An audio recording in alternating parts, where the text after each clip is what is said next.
नमस्कार प्यारे विद्यार्थियों, स्वागत है आपका अपने डिजिटल प्लेटफॉर्म पहली शिक्षा एकेडमी में। मैं किशन मालाकार हाजिर हूँ आपके सामने लेकर एक बार फिर से अपनी गणित क्लास की जो हमारे कक्षा 10 की जो गणित विषय की क्लास है उसकी आज हम सीरीज लेकर आए हैं, जिसमें हम अर्धवार्षिक परीक्षा की दृष्टि से महत्वपूर्ण प्रश्नों पे चर्चा करेंगे। ठीक है, देखिए आपके महत्वपूर्ण जो आपके अर्धवार्षिक परीक्षा है उसका जो टाइम टेबल है वो आ चुका है। 12 तारीख को जो है आपका गणित का पेपर होने वाला है, तो उसके लिए हमारे जो जो हमारे पिछले अध्याय में जो हमारे आने वाले अध्याय हैं उनके जो चैप्टर हैं उनके मैं महत्वपूर्ण क्वेश्चन आपके सामने लेकर आया हूं। उन महत्वपूर्ण प्रश्नों को अगर आप अच्छे से कर लेते हो तो आप मैक्सिमम स्कोर इस एग्जाम में कर पाओगे। ठीक है, देखिए आपके एग्जाम की स्थिति को देखकर मैं आपके सामने 2 लाइनें रखना चाहूँगा कि ज़्यादा ख्वाहिशें नहीं है तुझसे ज़िंदगी, ज़्यादा ख्वाहिशें नहीं है तुझसे ए ज़िंदगी, बस इतनी सी ख्वाहिश है कि मेरा अगला कदम जो होगा वो पिछले कदम से बेहतरीन हो। ज़्यादा ख्वाहिशें नहीं है तुझसे ए ज़िंदगी, बस मेरा अगला कदम पिछले कदम से बेहतरीन हो। ठीक है, देखिए इसका मतलब ये हुआ कि जो आपने अभी तक की पढ़ाई करी या नहीं करी उससे कोई मतलब नहीं है, आप इस चीज़ को अभी भी इम्प्रूव कर सकते हो। आपका जो अगला कदम होने वाला है या अब जो आप मेहनत करने वाले हो वो पिछली मेहनत से आप उसको कवर कर सकते हो। पिछली वाली मेहनत से अच्छा होना चाहिए, उसको आप अब कवर कर सकते हो। ठीक है, तो इसी के साथ शुरुआत करते हैं हमारे प्रश्नों की। हम लेकर आए हैं अर्धवार्षिक परीक्षा की दृष्टि से महत्वपूर्ण प्रश्न, और प्रश्नों की तरफ हम बढ़ते हैं बिना समय को वेस्ट किए। तो पहला क्वेश्चन है हमारा प्रश्नावली, पहली हमारी जो वास्तविक संख्या है उस पे निम्नलिखित संख्याओं का HCF ज्ञात करने के लिए यूक्लिड विभाजन एल्गोरिथम का प्रयोग कीजिए। ठीक है, यूक्लिड विभाजन एल्गोरिथम जो है हमारी उसका कथन मैं आपके सामने लिख देता हूं। वो होता है हमारा a बराबर BQ प्लस आर। ठीक है, a बराबर BQ प्लस आर जो है वो आपका कथन होता है, और इसमें हमें पता है कि r का मान जो होगा ये r का मान सदैव 0 से बड़ा या 0 हो सकता है, लेकिन इस b से हमेशा छोटा मिलेगा आपको। r का जो मान होता है इस कथन के लिए b जो r है वो b से तो छोटा होगा लेकिन 0 से बड़ा या उससे बराबर हो सकता है। ठीक है, तो इसी को लेकर हमें इस प्रश्न को हल करना है। तो पहला प्रश्न देखिए हमारा हमें दे रखा है 135 और 225। तो इस प्रकार के प्रश्नों में हमें क्या करना होगा, इस फॉर्मेट में इन वैल्यू को रखनी होगी।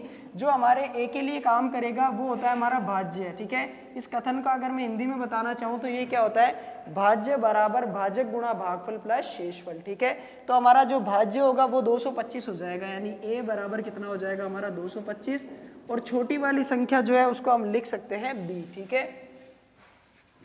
तो b बराबर हमारा हो जाएगा 135। ठीक है, तो इसको इस कथन में हम लिखते हैं तो ये हो जाएगा हमारा पहला स्टेप, a बराबर BQ प्लस आर से 225 बराबर b यानी 135 गुणा q और प्लस r यहाँ आ जाएगा। ठीक है, अब q और r क्या होता है, q तो वो संख्या है कि 135 को किससे गुणा करें कि वो मान आपका 225 या उससे कम आ जाए। ठीक है, या तो 225 आ जाना चाहिए जिससे ये हमारा शेषफल 0 हो जाएगा, यानी पूरी बार भाग चला जाएगा। लेकिन अगर पूरी बार भाग नहीं जाता है तो इस 135 को ऐसी संख्या से गुणा करो कि वो इससे कम आ जाए, जस्ट कम आ जाए। ठीक है, तो 135 को 1 से गुणा करते हैं 135 आता है, 135 को 2 से गुणा करेंगे 270 आएगा, जो कि 225 से बड़ा हो जाएगा। इसका मतलब इससे बड़ा तो नहीं लेना, हमें इससे छोटा ही लेना है, तो हमने दिया भाग एक बार। ठीक है, 225 में से 135 को अगर हम माइनस करेंगे तो हमारे पास बचेगा 90, यानी शेषफल का जो मान है वो कितना आ गया 90। अब हमारे पास शेषफल का मान 0 नहीं आया तो हमें फिर से 135 और 90 को इसी क्रम में लेकर आगे हल करना होगा। ये कब तक करते रहेंगे हम, जब तक शेषफल का मान 0 नहीं आ जाता है। ठीक है, तो यहाँ शेषफल 0 नहीं है तो हम लिखेंगे चूंकि r नॉट इक्वल टू 0। ठीक है, आप लिख सकते हो शेषफल 0 नहीं है, अतः 135 तथा 90 को पुनः हल करने पर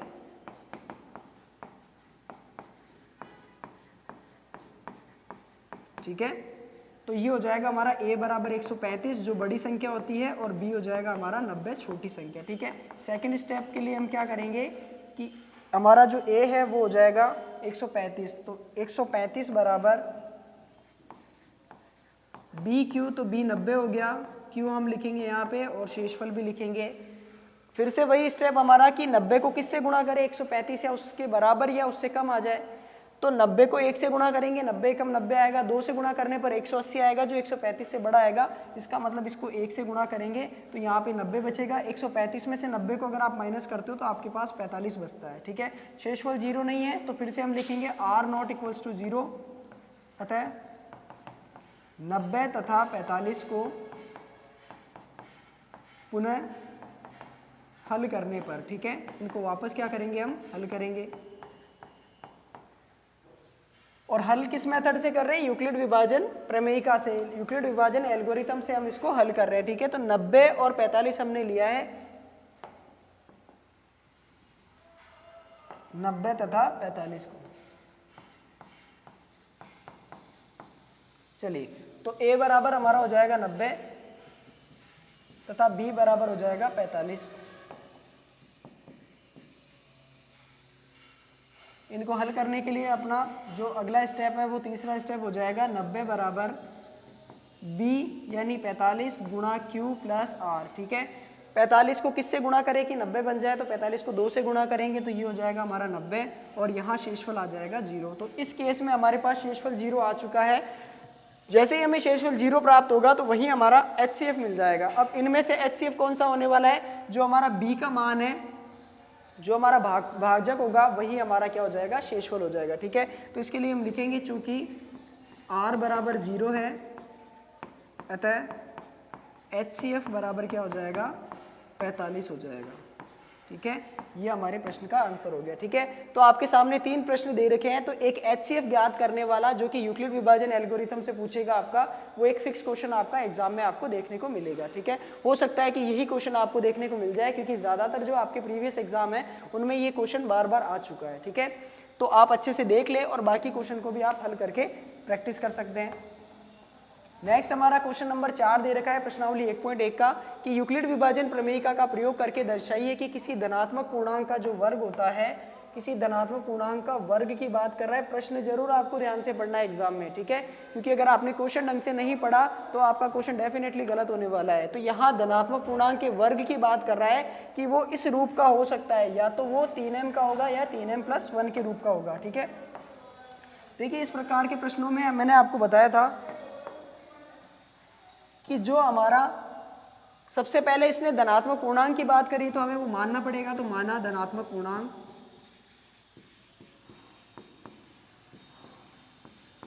हमारा जो धनात्मक पूर्णांक होगा वो हो जाएगा a। ठीक है, इसी के साथ में हम b को लेते हैं तो b हमें कितना लेना होगा, b हमें 3 लेना होगा। क्यों लेना होगा, क्योंकि आपका जो फॉर्मेट बन रहा है वो 3m या 3m+1 का रूप बन रहा है। तो इसका मतलब जो bq प्लस r है ये आपका एक तरीके से bq प्लस r बना रहा है। तो b का मान जो है वो कितना आ रहा है, 3 आ रहा है, इसलिए हमें b का मान जो है हमारे प्रश्न को देखकर मानना पड़ेगा। तो b हमारा 3 हो जाता है। तो b अगर 3 हो जाता है तो इसी के आधार पर r के मान फिक्स हो जाते हैं। और आपको पता है कि r का मान जो होगा वो 0 हो सकता है या फिर b से छोटा हो सकता है। ठीक है, तो b से छोटा यानी 2 तक हो सकता है क्योंकि b हमारा 3 है। इसी के साथ हमारा जो कथन होता है वो कथन क्या होता है हमारा, a बराबर bq प्लस r। ठीक है, a बराबर bq प्लस r यूक्लिड विभाजन जो हमारी एल्गोरिथम है उसका कथन हो जाता है हमारा। इसी के आधार पर हम क्या करेंगे, इसको हल करने की कोशिश करते हैं। देखिए इसने धनात्मक पूर्णांक के वर्ग की बात की है, तो इस हमारी जो इक्वेशन दे रखी है इसमें हम b का मान रखेंगे और r का मान एक एक रखते जाएंगे और उसका वर्ग करके हम देखेंगे कि इसी प्रकार का रूप बन रहा है या नहीं बन रहा है। ठीक है, तो सबसे पहले केस में हम r का मान लेते हैं 0। r बराबर 0 लेने पर तो ये हमारा बन जाएगा a बराबर bq यानी ये हो जाएगा कितना आपका 3, bq प्लस r और r कितना दे रखा है, 0 दे रखा है। तो यहाँ वर्ग करने पर तो इधर होगा a स्क्वायर बराबर इधर हो जाएगा 3q का होल स्क्वायर, और 3q का होल स्क्वायर होता है 9q स्क्वायर। ठीक है, लेकिन हमें रूप या तो 3m का होना चाहिए, 3m+1 का होना चाहिए। इसका मतलब 3 तो हमें चाहिए होगा। तो इस 9 में से मैं 3 निकाल सकता हूँ कैसे, 3 गुणा 3q स्क्वायर, और इस 3q स्क्वायर को हम एक m का रूप बोल देंगे। तो ये हो जाएगा 3m, जहाँ m बराबर क्या हो जाएगा, 3q स्क्वायर हो जाएगा। ठीक है, तो ये हमने बता दिया कि ये 3m का रूप हो सकता है। दूसरा r बराबर हम लेंगे इस बार 1, फिर से a बराबर bq प्लस r, तो 3q प्लस 1, दोनों पक्षों का वर्ग करने पर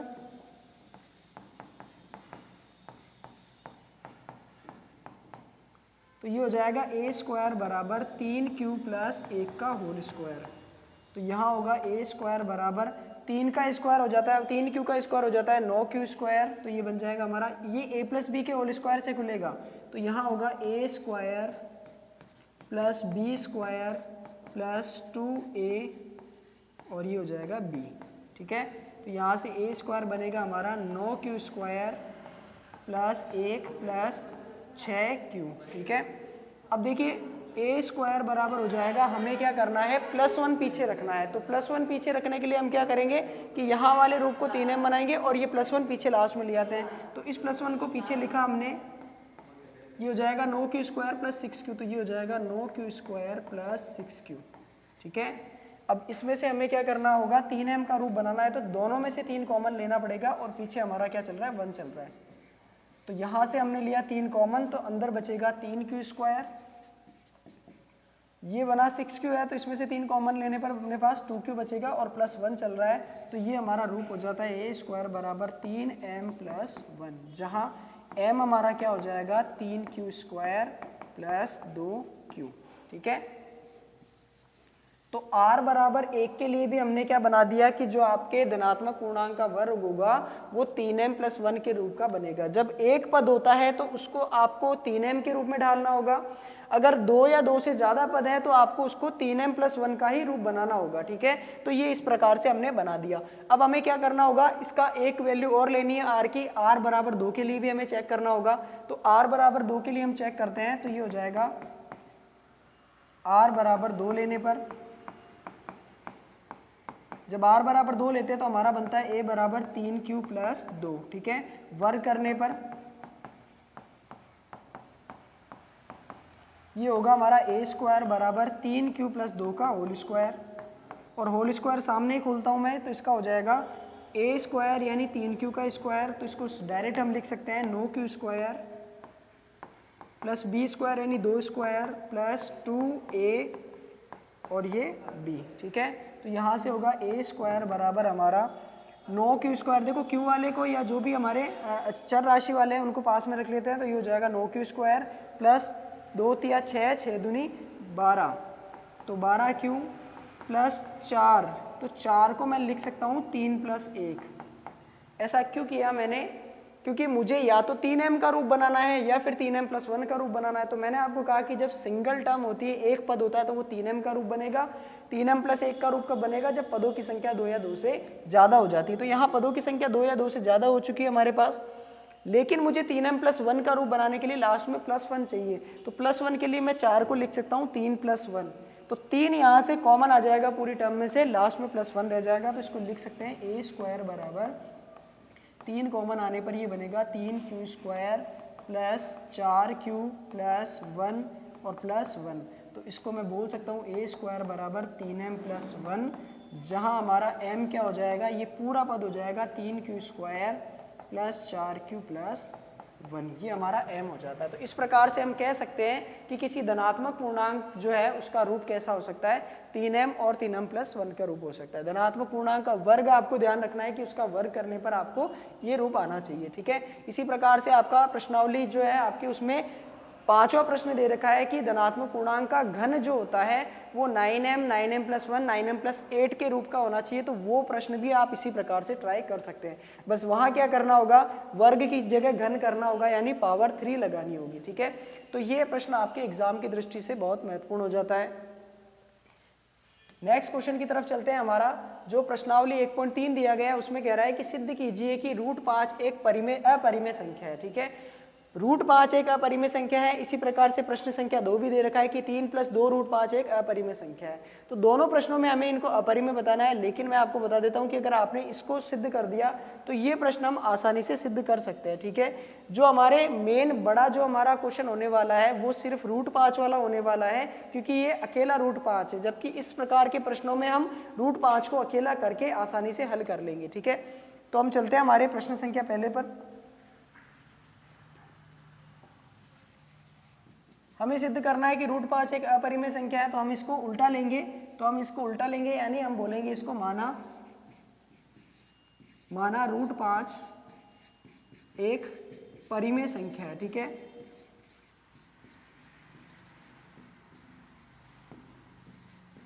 जब √5 एक जब परिमेय संख्या हो जाएगी तो इसको हम a बटा b के रूप में लिख सकते हैं या p बटा q के रूप में लिख सकते हैं, जहां हर का मान जो होता है वो 0 नहीं होता है, ठीक है। तथा या इसके साथ में हमें पता है कि a और b क्या होंगे, a तथा b सहअभाज्य संख्याएं हैं।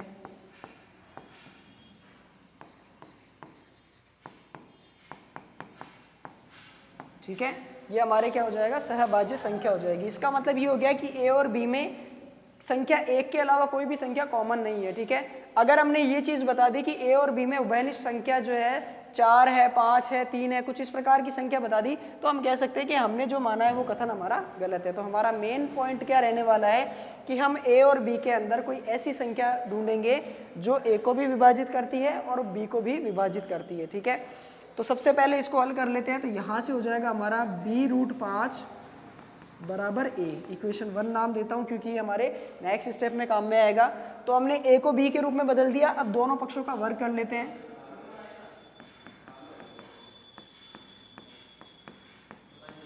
तो ये हो जाएगा b² और √5 का हो जाएगा 5 और ये हो जाएगा a², ठीक है। b² को अगर अकेला करूँ तो ये हो जाएगा a² बटा 5। तो a² बटा 5 का मतलब क्या हो गया कि जो 5 है वो आपके a² को विभाजित कर रहा है।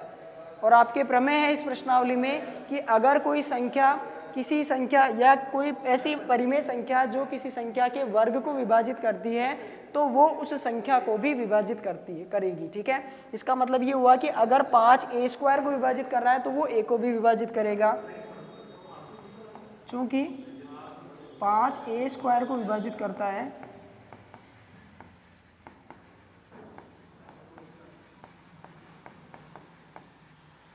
इसलिए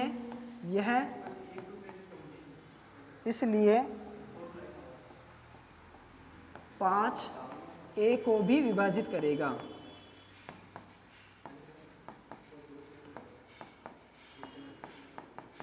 ठीक है, इसका मतलब ये आ गया कि a को विभाजित करने वाली संख्या 5 है। अब यही 5 को हम बता देंगे कि ये b को भी विभाजित करती है, ठीक है। तो इसके लिए हम लिखते हैं सबसे पहले कि जो आपका a है वो 5 को किस प्रकार से विभाजित कर रहा है। तो अगर a में 5 का भाग देंगे तो कोई ना कोई संख्या मिलेगी। हमने मान लिया कि वो संख्या हमें क्या मिल गई, c मिल गई, ठीक है। यहाँ से इसको हल करेंगे तो ये हो जाएगा a बराबर 5c।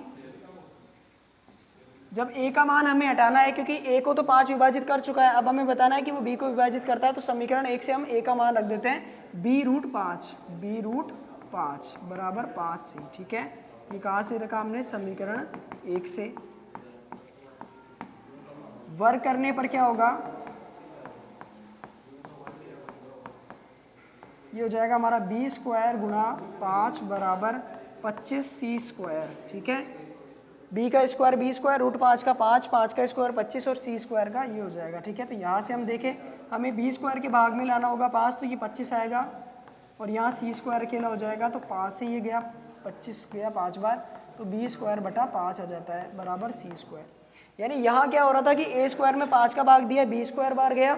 यहाँ हमने देखा b² में 5 का भाग दिया, c² बार गया। इसका मतलब 5 से संख्या b² विभाजित है तो b भी क्या होगी, संख्या 5 से विभाजित होगी। इस चीज को लिख लेते हैं हम। चूंकि b² 5 से विभाज्य है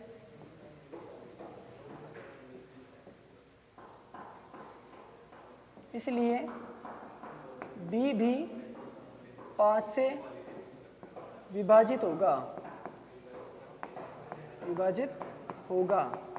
तो इससे हमें क्या मिल गया कि a और b को विभाजित करने वाली संख्या 5 है। इसका मतलब a और b सहअभाज्य संख्या नहीं है, ठीक है। तो इसको हम क्या लिखेंगे, अतः a व b सहअभाज्य संख्या नहीं है।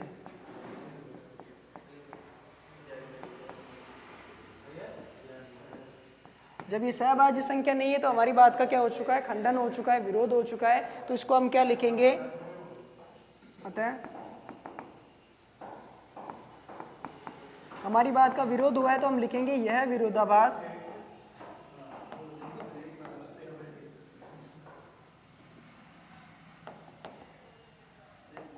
इसको लिख सकते हैं हम, यह विरोधाभास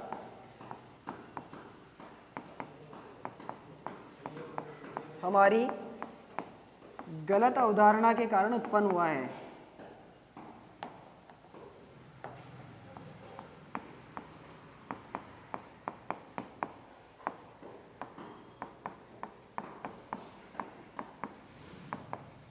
हमारी गलत अवधारणा क्या थी कि हमने बोल दिया √5 एक परिमेय संख्या है, अतः हमारी बात हमने गलत साबित कर दी। तो हम सब बोल सकते हैं कि √5 क्या हो जाएगी, एक अपरिमेय संख्या हो जाएगी। अतः √5 एक अपरिमेय संख्या है।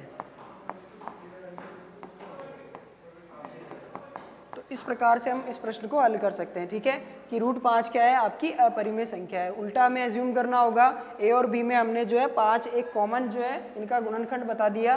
तो अब हमें पता चल गया कि ये सहभाज्य संख्या नहीं है, और सहभाज्य संख्या नहीं है तो हमारी बात का विरोध हो गया। और ये विरोधाभास क्यों हुआ है, क्योंकि हमने गलत अवधारणा ली है। इसीलिए √5 क्या हो जाएगी, एक अपरिमेय संख्या हो जाएगी। अब इस प्रश्न को किस प्रकार से हल करना है आपको ये भी देखें। 3 + 2 √5 एक अपरिमेय संख्या है, तो इसको हम लिखेंगे माना 3 + 2 √5 एक परिमेय संख्या है।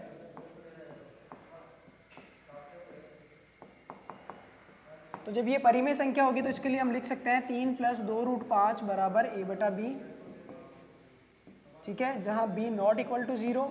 अब इसको डायरेक्ट हल करेंगे तो ये हो जाएगा 2 √5 बराबर 3 उधर जाके माइनस हो जाएगा।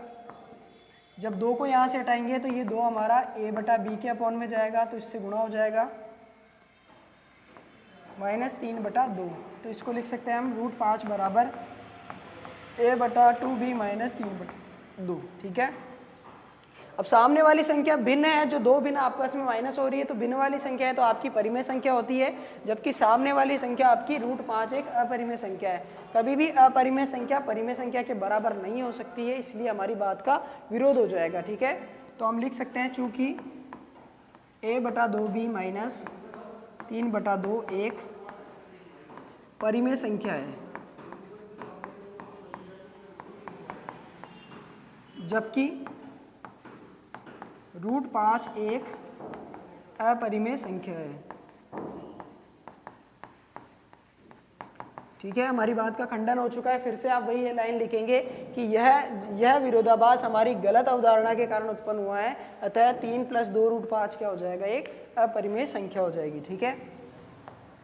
नेक्स्ट क्वेश्चन की तरफ चलते हैं। हमारा प्रश्न संख्या 1 दे रखा है कि बिना लंबी विभाजन प्रक्रिया किए बताइए कि निम्नलिखित परिमेय संख्याओं के दशमलव प्रसार जो है शांत होंगे या अशांत होंगे। तो शांत और अशांत देखने के लिए हम क्या करेंगे, हमारे जो हर का मान है वो इस रूप में होना चाहिए, 2 की पावर m गुणा 5 की घात n, ठीक है। यानी जो हर के गुणनखंड आने चाहिए वो 2 या 5 के रूप में आ सकते हैं, उसके अलावा किसी भी रूप में नहीं होना चाहिए।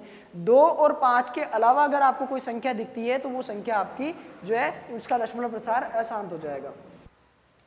तो हर का मान 2 की घात m गुणा 5 की घात n के रूप का होना चाहिए।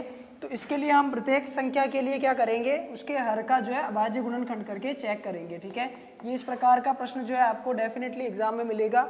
अच्छा, प्रश्न में आपसे पूछा है कि जो आपको बताना है संख्या शांत है या अशांत आवर्ती है। इसके आगे मैं और प्रश्न को जोड़ देता हूँ कि अगर संख्याओं का दशमलव प्रसार शांत है तो उसका दशमलव प्रसार भी लिखिए, ठीक है। यदि दशमलव प्रसार शांत है तो दशमलव प्रसार लिखिए। तो दशमलव प्रसार लिखें, ठीक है। हमें क्या करना होगा, दशमलव प्रसार भी लिखना होगा, ठीक है। वो भी चीज़ हम इसी में ले लेते हैं क्योंकि क्वेश्चन नंबर 2 जो है आपका वो यही कह रहा है। तो चलते हैं हमारे पहले प्रश्न की तरफ। हमारा पहला प्रश्न कह रहा है कि 13/31/25 जो है उस संख्या के लिए हमें क्या करना है, शांत है या अशांत है, वो चीज़ हमें चेक करनी है। तो इसका अभाज्य गुणनखंड करते हैं हम 31/25 का। इसको पहले हम 2 से चेक करते, तो 2 के लिए तो सम संख्या होनी चाहिए। आपके 5 आ रहा है अंतिम संख्या, तो ये नहीं होगा। 3 के लिए अंकों का योग आपका 3 से विभाज्य होना चाहिए। तो 3 और 1 4, 4 और 2 आपका हो जाएगा 6, 6 5 11 बना रहा है, यानी 3 से विभाजित न होके अगली अभाज्य संख्या 5 से ये विभाजित होगा, ठीक है। तो 5 6 30 हो जाएगा, बचा 1 12 हो गया, 5 दूनी 10 बचा 2 5 पंजे 25, 5 एकम 5 बचा 1, 5 दूनी 10 बचा 2 5 पंजे 25, 5 दूनी 10 बचा 2 5 पंजे 25, फिर से 5 से जाएगा, 5 पंजे 25 और 5 एकम 5, ठीक है। तो इसको हम लिख सकते हैं 13 बटा, इसको 5 की घात हम लिख सकते हैं 5। इसका मतलब इसका जो रूप है वो किस प्रकार का है, यहाँ जो हर है, हर यानी 5 की घात 5 जो है 2 की घात m गुणा 5 की घात n के रूप का है, के रूप में है। अतः 13/31/25 का दशमलव प्रसार कैसा होगा? शांत होगा। ठीक है, अब आप कहोगे कि सर ये तो सिर्फ 5 की घात 5 लिखा हुआ है, इसमें 2 की घात m वाला कुछ रूप दिख ही नहीं रहा है। तो उसके लिए हमें 2 का होना कोई ज़रूरी नहीं है, 2 और 5 में से अगर एक भी आएगा तो भी हमारा काम हो जाएगा। ठीक है, 2 और 5 में से एक संख्या भी हमें दिखाई देती है तो हमारा काम हो जाएगा। बस हमें ध्यान ये रखना है कि 2 और 5 के अलावा और कोई संख्या नहीं आनी चाहिए। जैसे अगर मैं बात करूँ इस प्रश्न की, तो इसमें क्या हो रहा है कि 2 और 5 के अलावा यहाँ नहीं दे रखा है, जैसे ये प्रश्न दे रखा है 2 और 5 के अलावा अगर यहाँ पे 7 लिख दिया जाए तो ये प्रश्न हमारा कैसा हो जाएगा? अशांत आवर्ती वाला हो जाएगा। ठीक है, लेकिन यहाँ आपको 2 और 5 दोनों दिख रहे हैं तो ये आपका शांत वाला हो जाएगा।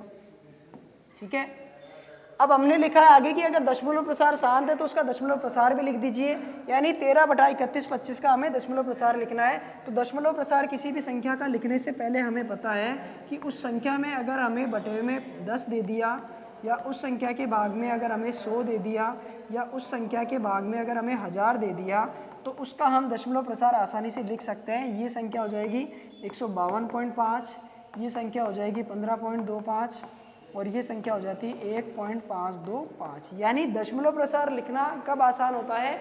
जब आपको हर में 10, 100, 1000 यानी 10 के गुणज अगर आपको मिल जाए तो वो संख्या आपकी कैसी बन जाएगी? आपके दशमलव प्रसार उसका आसानी से हम निकाल सकते हैं। ठीक है, 10-10 के रूप में, यानी 10, 100, 1000 इस प्रकार से एक के आगे जीरो लगे हुए रहेंगे तो उसका हम आसानी से लिख सकते हैं। तो हमारा मकसद है कि हम इस संख्या के भाग में भी कुछ इसी प्रकार की संख्या बनाएं जिससे हम इसका दशमलव प्रसार लिख सकें। ठीक है, तो अगर हम लिखना चाहें इस संख्या को तो इसका दशमलव प्रसार लिखने के लिए हम क्या करेंगे कि 13/5 की घात 5 दे रखा है, तो 5 की घात 5 को किससे गुणा करूं कि वो एक के आगे 0 0 वाला रूप बन जाए, यानी ये जो है आपका 1000, 10,000 इस प्रकार का रूप बन जाए। तो 5 की घात 5 है तो यहाँ 2 की घात 5 लाना होगा, तब जाके 5 दूनी 10 होके उसकी घात 5 हो जाएगी। ठीक है, पर ये अपन मर्जी से नहीं कर सकते तो हमें ऊपर भी 2 की घात 5 लिखना होगा।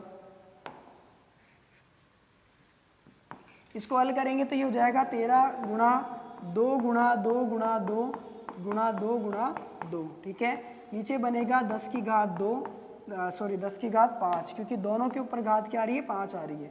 तो ऊपर हो जाएगा 13 गुणा 2 दूनी 4, 4 दूनी 8, 8 दूनी 16, 16 दूनी 32 और नीचे हो जाएगा 1 2 3 4 5 0। 13 दूनी 26, 2 13 39 और 2 41, यानी 416 बटा 1 लाख, इकाई दाई सैकड़ा हजार 10,000 लाख हो जाएगा। तो 5 जीरो आ रहे हैं तो 5 संख्याओं से पहले दशमलव लगाएंगे, तो 1 संख्या, 2 संख्या, 3 संख्या। अब 2 संख्या नहीं है तो उसके लिए हम 0 का यूज कर सकते हैं, तो ये हमारा संख्या का दशमलव प्रसार हो जाता है। ठीक है, तो एक क्वेश्चन आपका इस प्रकार का देखने को मिलेगा जिसमें आपको हर का अभाज्य गुणनखंड करके जो है उसको चेक करना है कि वो शांत है या अशांत है। ठीक है, नेक्स्ट क्वेश्चन की तरफ चलते हैं। निम्न द्विघात समीकरण, ये हमारे प्रश्नावली 2 आ चुकी है, बहुपद आ चुकी है। ठीक है, निम्न द्विघात बहुपदों के शून्य ज्ञात कीजिए और शून्य को तथा गुणांकों के बीच में संबंध की सत्यता की जांच कीजिए। देखिए इसमें इंपॉर्टेंट क्वेश्चन जो है आपका प्रश्न संख्या इसका 3 हो जाता है, क्योंकि इस प्रश्न में इसने क्या किया है? ऑर्डर चेंज करके दिया है आपको। एक आपका जो है प्रश्न संख्या 4 इंपॉर्टेंट हो जाता है, एक आपका ये 5 हो जाता है। बाकी डायरेक्ट आपको दे रखा है तो ये आप आसानी से इनको हल कर सकते हैं, पर ये आपके एक प्रश्न इस प्रकार के हैं जो कि थोड़ा सा कंफ्यूज कर सकते हैं। कंफ्यूजन क्यों करते हैं? क्योंकि ये इस ax² plus bx plus c यानी जो द्विघात समीकरण का रूप है, द्विघात बहुपद का जो रूप है, मानक रूप है, उसको ये जो है फॉलो नहीं करते हैं। क्यों नहीं करते हैं? क्योंकि यहाँ देखो 6x² तो ax² बन रहा है, यहाँ अचर पद पहले आ गया और x वाला पद बाद में आ रहा है, तो ये कंफ्यूज करने के लिए आपको देगा। इस रूप की बात करें तो यहाँ 4u² प्लस 8u, पर ये c वाला पद गायब है तो ये कंफ्यूज करने के लिए देता है, तो इसके लिए हम +0 का उपयोग कर सकते हैं जहाँ c हमारा 0 हो जाता है। इसकी बात करें तो यहाँ स्क्वायर वाला पद है पर t वाला पद नहीं है, तो इसको मैं वापस इस प्रकार से लिख सकता हूँ, ये हो जाएगा t² प्लस 0 गुणा t प्लस या -15, क्योंकि 15 माइनस का दे रखा है, तो ये आपके इस प्रकार से रूप हमें बनाने होंगे। यानी इसमें अगर अचर पद गायब है तो हमने +0 कर दिया, इसमें t वाला यानी x वाला पद गायब है, तो हमने क्या किया, 0 को t से गुणा करके इसके बीच में रख दिया, क्योंकि 0 को t से गुणा करने पर 0 ही मिलता है, इसलिए हमारे इस पद में कोई भी परिवर्तन नहीं आएगा। ठीक है, तो हम लेते हैं इसका प्रश्न संख्या 3।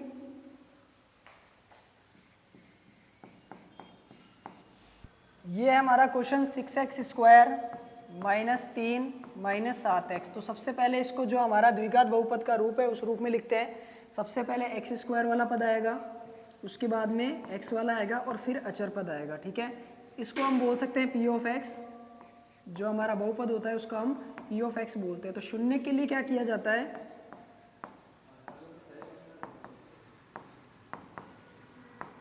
शून्य को के लिए होता है p ऑफ x का मान हम रखते हैं 0। p ऑफ x है हमारा 6x² माइनस 7x माइनस 3 बराबर 0। ठीक है, अब इसको हम करेंगे सॉल्व मध्य पद को विभाजन करके, यानी 7x को इस प्रकार से लिखेंगे कि दो संख्याओं को गुणा करने पर 18 आ जाए, गुणा करने पर संख्याओं को 18 मिले और घटाने पर 7 मिले, और वो भी माइनस का। ठीक है, माइनस का 7 मिले, माइनस का 7 मिले, इसका मतलब छोटी संख्या में से बड़ी संख्या को माइनस करना होगा। तो गुणा करने पर 18 और घटाने पर 7, यानी 9 दूनी 18 और 9 में से 2 को घटाते हैं तो 7 मिल जाता है। तो यहाँ हो जाएगा 9 गुणा 2, और 2 में से 9 को घटाएंगे यानी बड़ी संख्या को ऋणात्मक रखेंगे, तभी हमारा आंसर ऋणात्मक आएगा। तो -7 को हम लिख सकते हैं 2 माइनस 9, तो ये हो जाएगा हमारा 6x², ये हो जाएगा हमारा -3, माइनस 7x है तो इसको लिखेंगे हम 2x माइनस 9x। क्या लिखेंगे, 2x माइनस 9x। ठीक है, तो यहाँ से हमारा 2 को x कॉमन आएगा, अंदर बचेगा 3x प्लस 1, यहाँ माइनस का 3 कॉमन नजर आ रहा है तो अंदर बचेगा 3x प्लस 1, क्योंकि दोनों का माइनस बाहर ले लिया तो अंदर वाली संख्या प्लस की हो गई। हर बार आपको ये दोनों ब्रैकेट समान नजर आएंगे, तभी आपका क्वेश्चन जो है वो सही होगा। अब या तो ये ब्रैकेट आपका 0 हो सकता है या ये ब्रैकेट 0 हो सकता है। तो 3x प्लस 1 अगर आपका 0 होता है तो यहाँ से x का मान आ जाता है -1 और ये बटा हुआ 3। यहाँ अगर ये ब्रैकेट आपका जो है 0 के बराबर होता है तो यहाँ से x आ जाता है आपका 3/2। ये आपके दोनों जो है शून्य का आपको प्राप्त हो जाते हैं।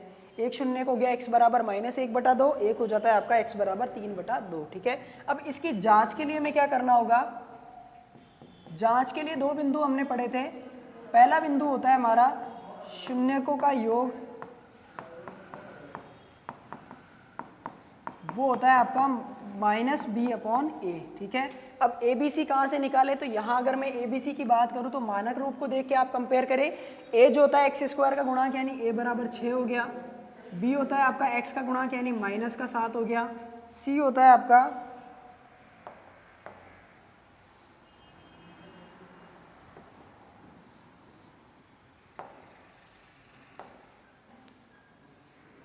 a बराबर हो गया हमारा 6, b बराबर हो गया -7 और c बराबर हो गया -3, जो कि अचर पद है। ठीक है, तो यहाँ वैल्यू पुट करनी है और इधर शून्यकों का योग, जो हमारे शून्यक दे रखे हैं उनका योग करना है। तो शून्यकों का योग यानी -1/3 प्लस 3/2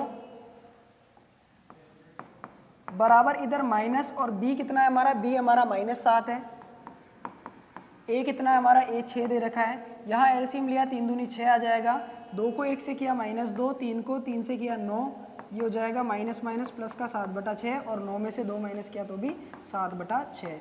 तो ये हमारा दोनों को संतुष्ट करता है। इसका मतलब जो हमारा पहला केस है जांच के लिए वो हमारा संतुष्ट हो जाता है, यानी शून्यकों का योग बराबर आ रहा है। इसका मतलब इस कंडीशन के लिए हमारे शून्यक सही है। दूसरा केस होता है कि शून्यकों का गुणा बराबर c/a होता है, शून्यकों का गुणनफल या गुणा बराबर c/a। ठीक है, शून्यकों का गुणा करना है तो -1/3 और 3/2 के क्या कर देंगे गुणा। c कितना है हमारा, c हमारा दे रखा है -3/a हमारा हो जाएगा 6। यहाँ से कैंसिल किया तो 3 से 3 गया, -1/2 बचा, 3 एकम 3, 3 दूनी 6, ये भी -1/2 बचा। दोनों ही केस के लिए जो आपके LHS और RHS है वो समान आ रहे हैं। इसका मतलब हमारा जो हमने जो शून्यक निकाले वो शून्यक हमारे बिल्कुल सही है। ठीक है, तो इस प्रकार से ये 2 प्रश्न की भी आप प्रैक्टिस करके देखें। जो मानक रूप है मैंने आपके सामने बना के दे दिया, c का मान 0 है यहाँ पे, और यहाँ पे क्या है t² + 0t - 15। ये आपका मध्य पद विभाजन से नहीं होगा, इसमें आप डायरेक्ट 4u कॉमन लेके कर सकते हो, और इसमें आप जो है 15 को डायरेक्ट ट्रांसफर करके और फिर t का मान ज्ञात कर सकते हो। ठीक है, नेक्स्ट हमारा जो क्वेश्चन है वो हमारा क्वेश्चन नंबर 2 दे रखा है कि एक द्विघात बहुपद ज्ञात कीजिए जिसके शून्यकों का योग तथा गुणनफल क्रमशः दिया गया है। ठीक है, अब आपको शून्यकों का योग और उनका गुणनफल दे दिया जो अभी हमने निकाला था जांच के लिए। तो इस प्रकार के प्रश्नों में आपको क्या करेगा, वो बहुपद बनाने के लिए बोलेगा। तो सबसे पहले हमें बहुपदों का मानक रूप देखना होगा। मैंने भी बताया आपको, माना बहुपद, हम बहुपद को मान लेते हैं कि हमारा बहुपद होगा ax² प्लस bx+c। ठीक है, ये हमारा बहुपद हो जाएगा। अब हमें दे रखा है कि सबसे पहले शून्यकों का योग और गुणनफल दे रखा है। तो सबसे पहले हम इस a को मान लेते हैं k के रूप में। तो a बराबर k माना, a बराबर k क्यों माना है, क्योंकि मैं इन समस्त ABC जो हमारे अचर दे रखे हैं, इन अचर राशियों यानी इन x² और x के गुणांकों को हम क्या कर सकते हैं, k के रूप में बनाएंगे और फिर हमें बहुपद प्राप्त हो जाएगा। तो इन प्रश्नों में से मैं आपके सामने ये प्रश्न संख्या जो आपका पहला दे रखा है उसको हल करके बताता हूँ। तो इसने कहा है शून्यकों का योग, जो पहला केस होता है आपका वो होता है शून्यकों का योग। तो शून्यकों का योग जो है वो कितना दे रखा है, 1/4। ठीक है, पहले योग की बात की है तो पहला वाला योग होगा, और दूसरी बार में गुणनफल की बात की है तो ये आपका -1 गुणनफल होगा।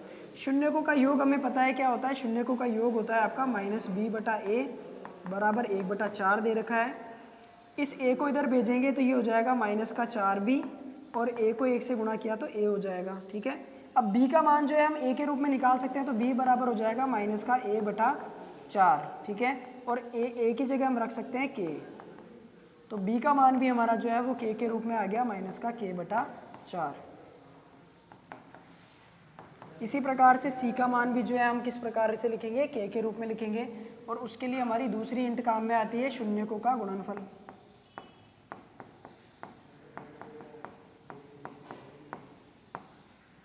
शून्यकों का गुणनफल होता है आपका जो दे रखा है आपको -1, और हमारे पास होता है c/a बराबर -1। c बराबर हो जाएगा -a को हम लिख सकते हैं -k। ठीक है, ये समीकरण 3 हो जाएगी। तो मानक रूप से हम क्या कर सकते हैं, ABC का मान रख सकते हैं। मानक रूप में a, b तथा c का मान रखने पर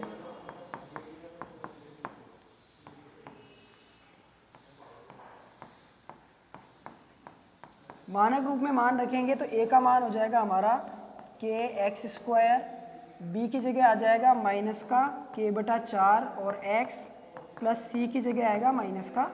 ठीक है, इसको आगे हल कर लेते हैं। और आगे हल करने पर ये हो जाएगा हमारा kx²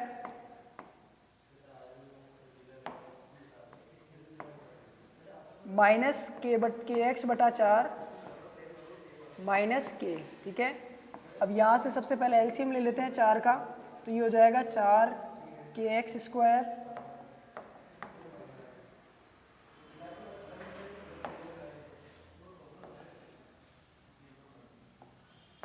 यहाँ स्क्वायर नहीं आएगा, चलिए ये हो जाएगा 4kx² -kx और -4k। ठीक है, अब यहाँ से जो भाग वाला 4 है वो तो बाहर आ जाएगा, और पूरी हमारी जो द्विघात बहुपद दे रखा है उसमें से k कॉमन नजर आ रहा है। तो k बाहर लेने पर बचेगा हमारे पास 4x² -x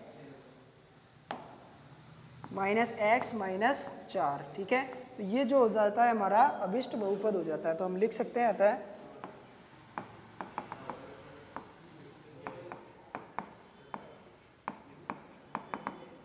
4x² -x -4। ठीक है, ये हमारा क्या हो जाता है, अभिष्ट बहुपद हो जाता है।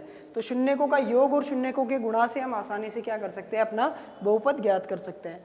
नेक्स्ट हमारा क्वेश्चन दे रखा है कि विभाजन एल्गोरिथम का प्रयोग करके निम्न में p ऑफ x को g ऑफ x से भाग देने पर भागफल तथा शेषफल ज्ञात कीजिए। ठीक है, यानी इस p ऑफ x में आपको क्या करना है, इस g ऑफ x का भाग देना है और आपको जो है शेषफल ज्ञात करना है। तो इसमें जो है हम करते हैं क्वेश्चन नंबर हमारा सेकंड। क्यों, क्योंकि इसमें जो आपको ये बहुपद रूप दे रखा है ये आपका सही ऑर्डर में नहीं है। तो इस g ऑफ x को हम फिर से अगर सही ऑर्डर में लिखें तो ये हो जाता है x² -x + 1। ठीक है, सही ऑर्डर में करने के बाद आपको भाग देना होगा। अगर आप इसको सही ऑर्डर में नहीं लेते हो तो आपका भाग प्रॉपर नहीं हो पाएगा। ठीक है, तो हम लेते हैं हमारा सेकंड क्वेश्चन। जैसे हम विभाजन एल्गोरिथम में हम क्या करते हैं, पूरी पूर्ण भाग विधि करते हैं, उसी प्रकार से लिखेंगे। तो ये हमारा जी ऑफ एक्स हो जाता है x square minus x plus 7,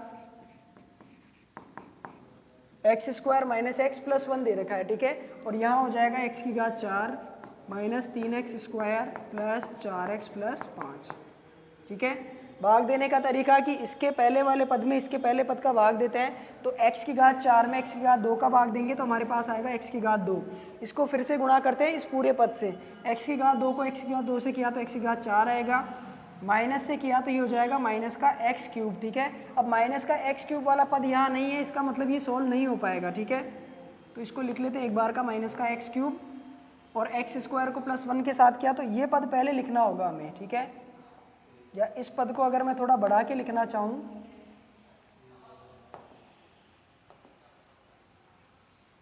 यहाँ हमें एक्स स्क्वायर प्राप्त हुआ, इससे गुणा किया एक्स स्क्वायर मिला, माइनस एक्स से करने पर माइनस का एक्स क्यूब आया, तो उसको इन सब से अलग रख देते हैं क्योंकि एक्स क्यूब वाला कोई भी पद यहाँ नहीं है।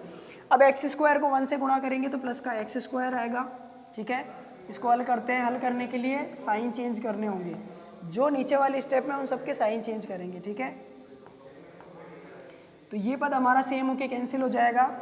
एक्स स्क्वायर 3x, जो 3x स्क्वायर है वो माइनस का है, ये भी माइनस का है, यानी माइनस का 4x स्क्वायर हो जाएगा।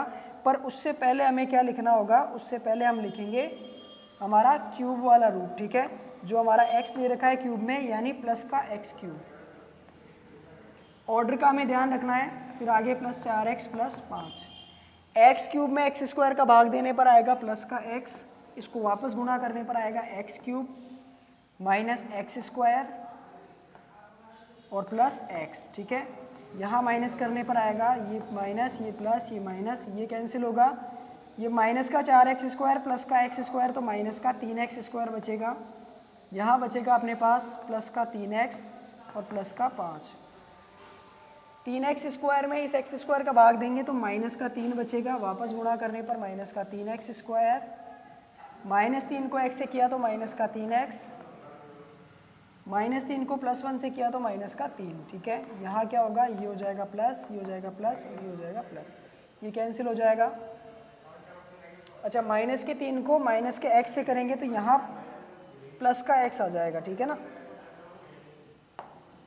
ये थोड़ा सा साइन का ध्यान रखें, यहाँ पे क्या होगा, प्लस आ जाएगा, प्लस का 3x, तो यहाँ साइन चेंज होगा तो ये भी टर्म कैंसिल हो जाएगी और ये दोनों जुड़ के हमारे पास शेषफल कितना आएगा, 8 आएगा। ठीक है, हमसे पूछा है प्रश्न में कि भागफल तथा शेषफल ज्ञात कीजिए, तो ये हमारा भागफल हो जाता है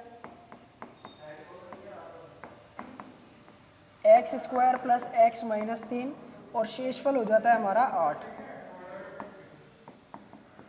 ठीक है, तो इस प्रकार से हम भागफल और शेषफल ज्ञात कर सकते हैं।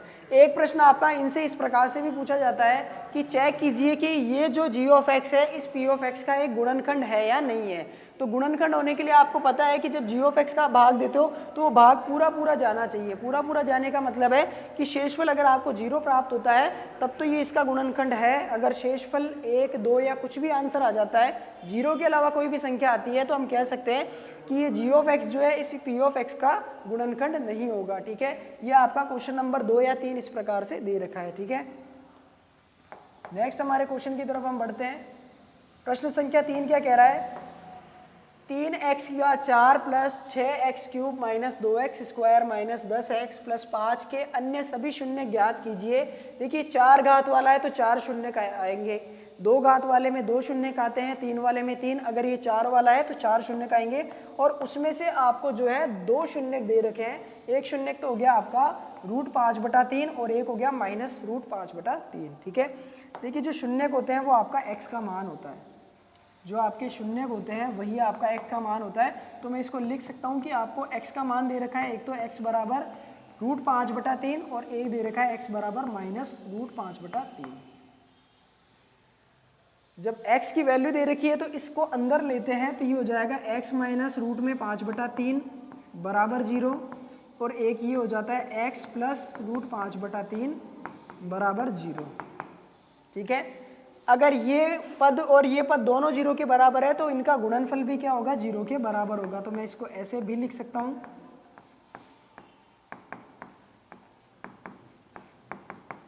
ठीक है। और ये बन गया a minus B A plus B, तो इसको लिख सकते हैं ए स्क्वायर माइनस √5/3 का होल स्क्वायर बराबर 0। तो ये हो जाएगा एक्स स्क्वायर माइनस 5/3 बराबर 0, ठीक है। तो ये क्या हो गया हमारा, एक हमने बहुपद बना लिया। बहुपद कैसे बना लिया, जैसे हम सॉल्व करते हैं ना, जब द्विघात बहुपद को हल करते हैं तो उसके दो गुणनखंड बनाते हैं।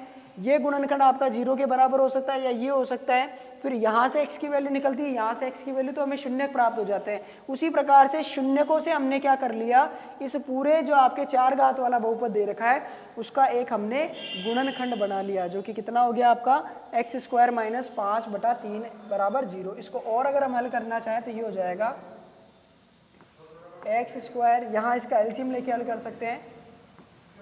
एलसीएम आएगा 3, तो ये हो जाएगा 3x स्क्वायर माइनस 5 बराबर 0। तो ये हो जाएगा 3x स्क्वायर माइनस 5 बराबर 0। 3 गुणा में जाके क्या हो जाएगा, 0 हो जाएगा, ठीक है।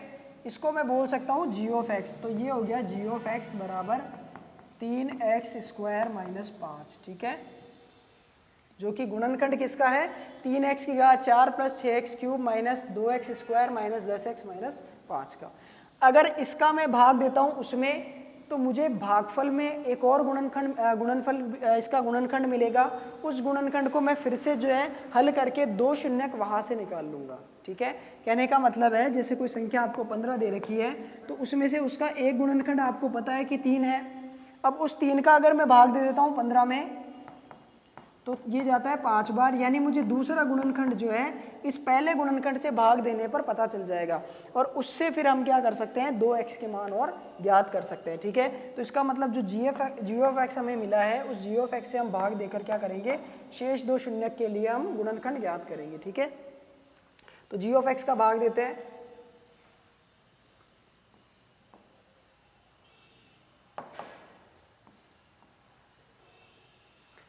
हमारा जो बहुपद दे रखा है वो है 3x की घात 4 minus 6x plus 6x cube minus 2x square minus 10x minus 5। इसमें भाग देंगे हम 3x स्क्वायर माइनस 5 का, ठीक है।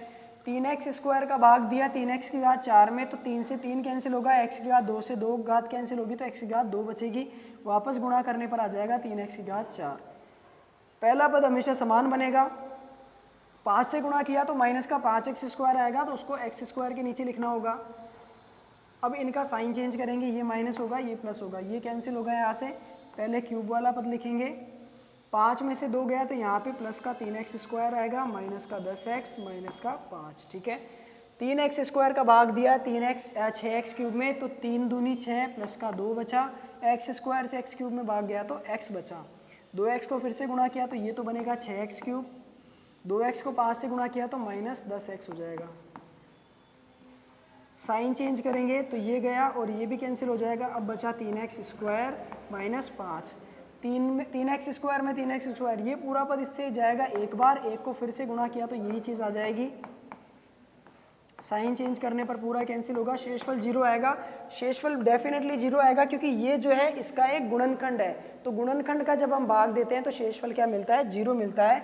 अब इस मेथड से हमें क्या मिल गया, एक और गुणनखंड मिल गया इसका, जिससे हम x के 2 मान ज्ञात कर सकते हैं। ये गुणनखंड आपका 2 घात वाला है, तो ये आपको 2 मान और देके जाएगा जो इसके शेष गुणनखंड हो जाएंगे, ठीक है, या शेष शून्य हो जाएंगे।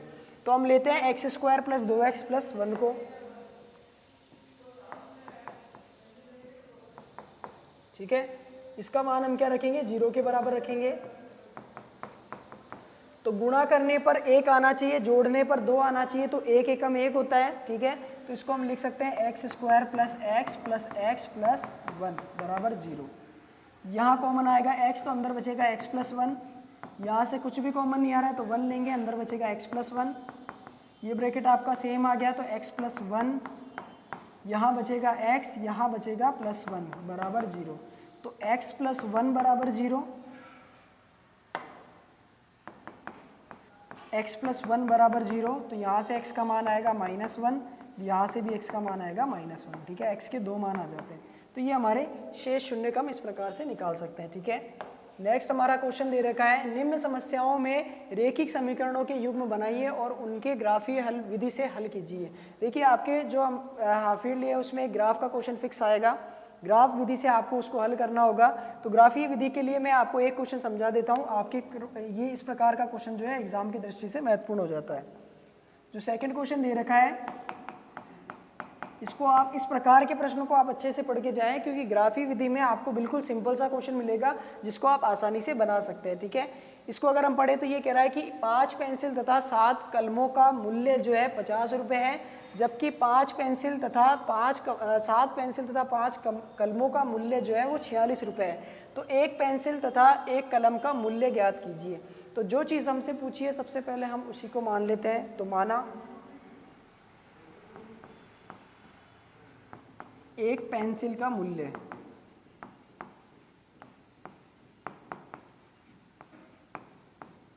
वो हो जाएगा x रुपये, ठीक है। ग्राफ बनाना है तो आपको एक जो चर है वो आपको y लेना पड़ेगा। तो एक कलम का मूल्य क्या हो जाएगा, y रुपये, ठीक है। पहले केस के लिए वो क्या कह रहा है कि अगर आप 5 पेंसिल खरीदते हो तो आपको 5x रुपये देने होंगे, 7 कलम लेते हो तो y रुपये के हिसाब से 7y रुपये देने होंगे, और टोटल उनके लिए आपको 50 रुपये चुकाने होंगे। तो ये आपकी पहली समीकरण हो जाती है। सेकंड समीकरण में वो कह रहा है कि अगर आप 7 पेंसिल लेते हो x रुपये के भाव से तो वो 7x हो जाएंगे, और आप 5 पेंसिल लेते हो y रुपये के हिसाब से तो वो 5y हो जाएगा। 7 पेंसिल और 5 कलम, तो टोटल कितना हो जाएगा आपके 46 रुपये हो जाएगा, ठीक है। तो ये हमारी 2 समीकरण बन गई। इन समीकरण को हल करने के लिए, ग्राफी विधि से हल करने के लिए हमें क्या करना होगा, x और y के कुछ मान ज्ञात करने होंगे, ठीक है। तो x और y के मान ज्ञात करने के लिए हम क्या करेंगे, यहाँ पे एक बॉक्स बनाते हैं जिसमें हम x और y के कम से कम 3 मान हमें निकालने होंगे। चलिए, तो सबसे पहले समीकरण 1 के लिए हम कर रहे हैं ये काम। 2 मान ज्ञात करने होंगे। ये आपकी रेखीय जो समीकरण है इसको भी दर्शाना होगा और इसको भी दर्शाना होगा। तो सबसे पहले समीकरण 1 के लिए हम क्या करते हैं, ये समीकरण लिए हमने 5x बराबर 50 माइनस 7y, तो x बराबर हो जाएगा 50 माइनस 7y बटा 5, ठीक है। तो ऊपर वाला जो पूरा मैटर है उसको इस प्रकार से सॉल्व करो कि वो 5 से विभाजित हो जाए, ठीक है। और वो कैसे होगा, जब आप y का मान 0 लेंगे। तो y बराबर 0 लेने पर क्या होगा, x बराबर 50 माइनस 7 गुणा 0 बटा 5, यानी 50 बटा 5 बचेगा, तो ये चला जाएगा 10 बार।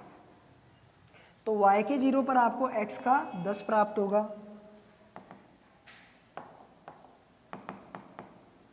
सेकंड मान निकालते हैं हम, जब अब 7 को ऐसी संख्या से गुणा करो कि वो यहाँ 5 का गुणज दे। तो 7 को 5 से करेंगे तो 7 पंजे 35, 50 में से 35 माइनस करेंगे तो हमारे पास बचेगा 15, ठीक है। तो उससे हम आसानी से हल कर सकते हैं। तो यहाँ हो जाएगा आपका y बराबर कितना लेते हैं इस बार, 5। यहाँ हमने लिया y बराबर 0, तो x बराबर अब हमारा आएगा 50 माइनस 7 गुणा 5 बटा 5, ये हो जाएगा 50 माइनस 35 बटा 5। 50 में से 35 को माइनस किया बचा 15 बटा 5, तो ये चला जाएगा 3 बार, ठीक है। तो y के 5 पर हमें x का मिलेगा 3। अब एक मान और हम रख के देख सकते हैं। अगर हम 10 रखें तो यहाँ पे बचेगा 70, और 70 में से 50 माइनस करने पर माइनस का 20 बनेगा, तो वो भी मान हमारे लिए सही रहेगा। y बराबर हम रखते हैं 10, ठीक है। तो x बराबर हो जाएगा 50 माइनस 7 गुणा 10 बटा 5, ये हो जाएगा 50 माइनस 70 बटा 5। तो x बराबर आ जाएगा माइनस का 20 बटा 5, यानी माइनस का 4, ठीक है।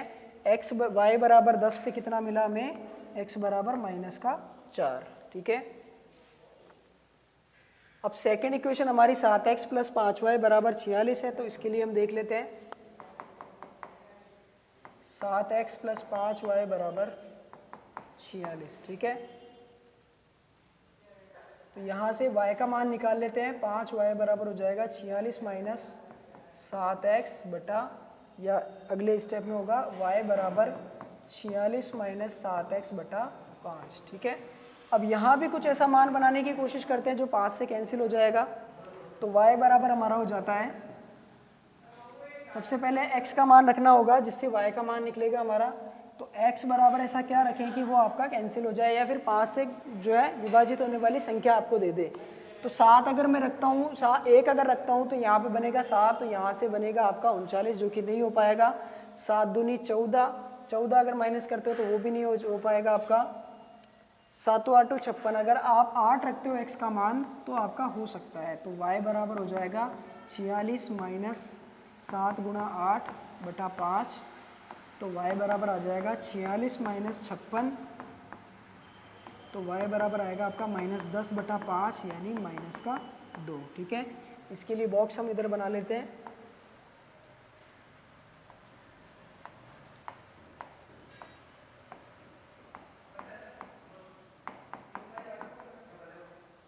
y का मान हमने, x का मान रखा हमने 8, तो हमें y का मान प्राप्त हुआ -2। ठीक है, अब हम 0 भी रख सकते हैं तो आपका क्या है, आसानी से वो दशमलव में निकल जाएगा, तो दशमलव वाले मान भी हम निकाल सकते हैं। तो यहाँ से y बराबर आएगा 46 माइनस 7 गुणा 0, 5 नाम 45 बचा 1, 5 दूनी 10, तो 9.2 आ जाएगा अगर आप x का मान 0 रखते हो तो। इसी प्रकार से हम एक मान ले सकते हैं, y बराबर, x बराबर मान अगर हम रखें 7 दूनी 14, 7 8 56 हो गया, 3 रख सकते हैं। ठीक है, x बराबर 3 रखेंगे तो ये हो जाएगा 46 माइनस 7 गुणा 3 बटा 5। y बराबर हो जाएगा 46 माइनस 7 × 21 बटा 5। तो y बराबर होगा हमारा, इसको घटाया तो 5 बचा 2 25, तो y बराबर हमारा आ जाएगा 5। यानी x के 3 पर हम कितना निकाल सकते हैं, y का 5 रख सकते हैं। जब इन दोनों वैल्यू को आप ग्राफ पेपर में रख के हल करेंगे तो किसी पर्टिकुलर बिंदु पे आपकी जो रेखाएं हैं वो परस्पर क्या करेगी, प्रतिच्छेद करेगी। जिस बिंदु पर वो प्रतिच्छेद करेगी वही आपका क्या हो जाएगा, x और y का आंसर आ जाएगा। ठीक है, तो इसका ग्राफ बनाकर आप देखें और इसका आंसर ज्ञात करें। पर उससे पहले उसने कहा है कि कौन से जो समीकरण युग्म है वो संगत है या असंगत है। ठीक है, देखिए संगत कब हो सकता है, जब दोनों रेखाएं आपस में क्या करेगी, प्रतिच्छेद करेगी और आपको आंसर देगी, या दोनों रेखाएं परस्पर संपाती होगी तो आपको अनंत हल देगी। देखिए इसके लिए मैं आपको कंडीशन बता देता हूँ। सबसे पहले अगर आप निकालोगे दोनों समीकरण के लिए a1/a2, अगर वो बराबर नहीं आता है b1/b2 के, तो यहाँ रेखाएं कैसी होगी, प्रतिच्छेदी होगी।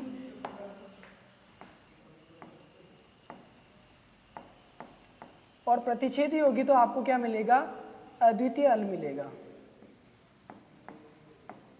और अगर आपको हल मिल रहा है इसका मतलब वो कैसी है, संगत है।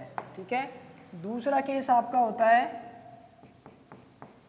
a1/a2 जो है वो इक्वल टू हो जाता है b1/b2 के, लेकिन वो c1/c2 के इक्वल नहीं होता है। इसका मतलब रेखाएं कैसी होगी, समांतर होगी। समांतर निकल जाए अगर रेखाएं आपस में टकराए नहीं तो हमें कोई हल नहीं देगी, तो कोई हल नहीं। और जब हल नहीं मिलेगा तो वो रेखाएं आपके असंगत हो जाएगी।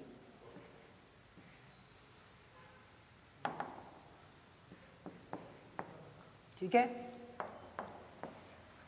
तीसरा हमारा केस बनता है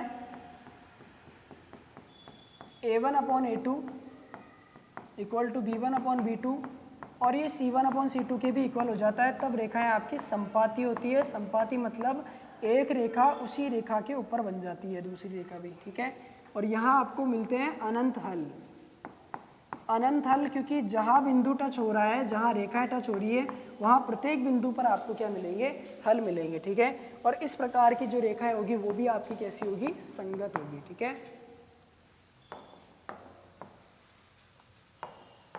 चलिए तो हम जो हमारे प्रतिस्थापन विधि से हल करेंगे वो सिर्फ प्रतिच्छेदी रेखाओं को ही करेंगे, क्योंकि संगत रेखाओं के लिए हमें कोई भी हल नहीं मिलेगा। ठीक है, तो हम चेक करते हैं, इनमें से एक प्रश्न लेते हैं हम। ये हो जाएगा हमारा सेकंड वाला, इसका थर्ड वाला। ठीक है, सबसे पहले हमें दे रखा है 2x + y - 6 = 0, ये समीकरण 1 हो जाती है। दूसरी समीकरण हमारी दे रखी है 4x माइनस 2y माइनस 4 बराबर 0। इसके लिए हम चेक करेंगे a1 अपॉन a2 ज्ञात करेंगे। a1 अपॉन a2 यानी 2/4 जो कि हमारा हो जाएगा 1/2। b1 अपॉन b2 चेक करेंगे, वो हो जाएगा हमारा 1/-2। c1 अपॉन c2 निकालें तो वो हो जाएगा -6/-4।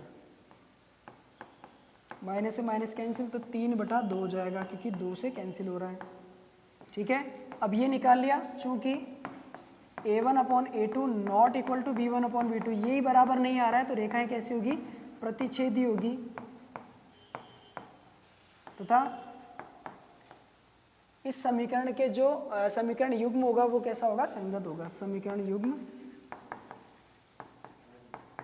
संगत होगी।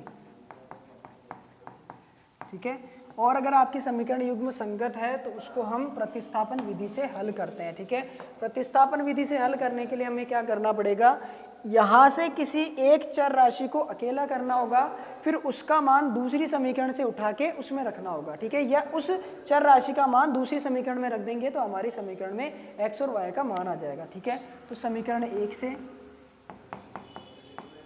समीकरण 1 जो दे रखी है वो दे रखी है 2x प्लस वाई। यहाँ से y को निकालेंगे, अकेला करेंगे तो 6 उधर जाके प्लस का और ये प्लस का उधर जाके माइनस का। ठीक है, इसका मान हम समीकरण 2 में रखेंगे तो समीकरण 3 व 2 से y का मान समीकरण 2 में रखेंगे हम, तो y का मान हमें रखना है तो 4x, तो 4x रहेगा माइनस का 2 गुणा y हो जाएगा 6 माइनस 2x माइनस 4 बराबर 0। तो ये हो जाएगा 4x minus 2 छकी 12 minus minus plus का 4x माइनस 4 बराबर 0। ठीक है, तो ये हो जाएगा 4x और 4x बनाएगा 8x माइनस का 12 और माइनस का 4 बनाएगा माइनस का 16 बराबर 0। तो यहाँ से हो जाएगा 8x बराबर प्लस का 16 और x बराबर 16/8 यानी 8 दूनी 16। x का मान 2 आ गया हमारे पास। समीकरण 3 से हम क्या कर सकते हैं? y निकाल सकते हैं। समीकरण 3 कह रहा है y बराबर 6 माइनस 2x, x की जगह 2 रखो तो y बराबर हो जाएगा 6 माइनस 4 यानी y का मान आ गया हमारे पास 2। ठीक है, अतः x बराबर 2 और y बराबर भी कितना आ जाएगा? 2 आ जाएगा। तो इस प्रकार से हमने ग्राफी विधि से भी हल निकालना सीख लिया और हमारी जो प्रतिस्थापन विधि है उससे भी हम समीकरण का हल आसानी से ज्ञात कर सकते हैं। संगत असंगत के लिए मैंने तीनों केस आपके सामने लिख दिए हैं। तो ये आपका लगभग जो है a1 upon a2, b1 upon b2, c1 upon c2 का जो रूप होता है वो मैंने आपके सामने समझा दिया। ठीक है, तो यहाँ तक सारी इन्फॉर्मेशन आपको इस चैप्टर की मिल चुकी है और हल निकालने के लिए हमने प्रतिस्थापन विधि भी पढ़ ली है। नेक्स्ट क्वेश्चन में हम अलग विधि का प्रयोग करेंगे। जैसे ये कह रहा है कि 2x प्लस 3y बराबर 11, 2x माइनस 4y बराबर -24 को हल कीजिए तथा m का वह मान ज्ञात कीजिए जिसके लिए y बराबर mx प्लस 3 हो। ठीक है, यहाँ y, m और x तीन अननोन राशियाँ दे रखी है। अज्ञात राशियों में x और y का मान आप इन दोनों समीकरण से निकालेंगे और इसमें रख के इसको क्या कर सकते हैं? हल कर सकते हैं। ठीक है, देखिए हल करने की अगली विधि जो है हम हमारी वो काम में लेते हैं विलोपन विधि। ये सबसे उचित विधि होती है जिसमें आप क्या कर सकते हैं? x और y का मान ज्ञात कर सकते हैं। ज़्यादातर प्रश्नों में आपको इसी मेथड का यूज करना है। ठीक है, और अगर आपको प्रश्न में कहे कि इसी मेथड का यूज करो, जैसे ग्राफी विधि का करो तो आपको वही करना पड़ेगा, आपको कहे प्रतिस्थापन विधि करो तो वही करनी पड़ेगी, पर कुछ भी लिखा हुआ नहीं हो वहाँ विलोपन विधि का उपयोग कर सकते हैं। ठीक है, देखिए विलोपन विधि सीखते हैं हम। इसमें सबसे पहले हमारी समीकरण देखते हैं। 2x प्लस 3y बराबर 11 और 2x माइनस 4y बराबर -24। ठीक है, समीकरण 1 और ये 2। सबसे पहला तो ये देखना है कि x और y किसी में से भी जो है आपका एक राशि का जो गुणांक है वो समान होना चाहिए। यहाँ हमने देखा x के गुणा में 2 है और यहाँ भी 2 है। यहाँ y का 3 आ रहा है, y का 4 आ रहा है, तो y से हमें मतलब नहीं है, एक दोनों में से एक का गुणांक समान होना चाहिए। तो हमें पता चल गया कि x का गुणांक 2 है दोनों समीकरण में, तो इसको हम विलोपन विधि से हल कर सकते हैं। ठीक है, अगर आपको गुणांक समान नहीं मिले, जैसे आपको सपोज करो कि y वाला ऐसा कुछ ऐसा रूप आ जाए 3 और 4 और उधर x में कुछ वैल्यू आ जाए, तो इस 3 और 4 को मैं बराबर बना सकता हूँ। कैसे? 3 और 4 का जो कॉमन गुणनखंड है वो लेके, कॉमन गुणनफल जो होता है वो क्या होता है? 12 होता है। 3 के पहाड़े में भी 12 आता है, 4 के पहाड़े में भी 12 आता है, तो दोनों को 12 बना सकते हैं। इस समीकरण को 4 से गुणा करेंगे, इस समीकरण को 3 से गुणा करके ऐसे बना सकते हैं, ठीक है। विलोपन विधि से हल करने के लिए इनको एक साथ लिखते हैं, तो 2x प्लस 3y बराबर 11, 2x माइनस 4y बराबर माइनस 24। साइन चेंज करेंगे क्योंकि इनको हटाना होगा, ये हमारा कैंसिल हो गया, तो यहाँ बचा हमारे पास 7y और ये हो जाएगा 11 और 24 हो जाएगा हमारा 35, ठीक है। तो y का मान आ जाएगा 35/7 यानी 5, 7 पंजे 35। y बराबर 5 जो है आप किसी भी समीकरण में रख के x का मान ज्ञात कर सकते हो, तो हम समीकरण 1 का सहारा लेते हैं। 2x प्लस 3 गुणा y बराबर 11, 2x बराबर 3 पंजो 15, उधर जाके माइनस हो जाएगा, x बराबर हो जाएगा माइनस का 4/2 यानी माइनस का 2। ये हमने x का मान ज्ञात कर लिया, ठीक है। x आ गया, y आ गया, अब हमें क्या करना है, m का मान ज्ञात करना होगा। उसके लिए संबंध दे रखा है y बराबर mx प्लस 3, ठीक है। y बराबर mx प्लस 3, y का मान हमें पता है 5 है, x का मान हमें पता है 2 है माइनस का, और ये हो जाएगा 3, ठीक है। तो इधर जाके हो जाएगा माइनस का 3, ये हो जाएगा माइनस का 2m, यहाँ बचा 2, माइनस का 2 उधर जाके भाग में जाएगा, तो यहाँ से m का मान निकल के आता है माइनस का 1।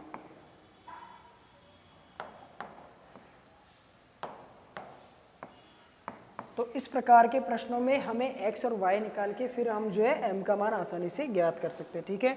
नेक्स्ट क्वेश्चन है हमारा, 5 वर्ष बाद जेकब की आयु उसके पुत्र की आयु से 3 गुनी हो जाएगी। 5 वर्ष पूर्व जेकब की आयु उसके पुत्र की आयु की 7 गुनी थी, तो उनकी वर्तमान आयु क्या है, ठीक है। तो जो पूछा है सबसे पहले उसी को हमें मान लेना है। माना, सबसे पहले जेकब की बात कर रहा है, तो जेकब की वर्तमान आयु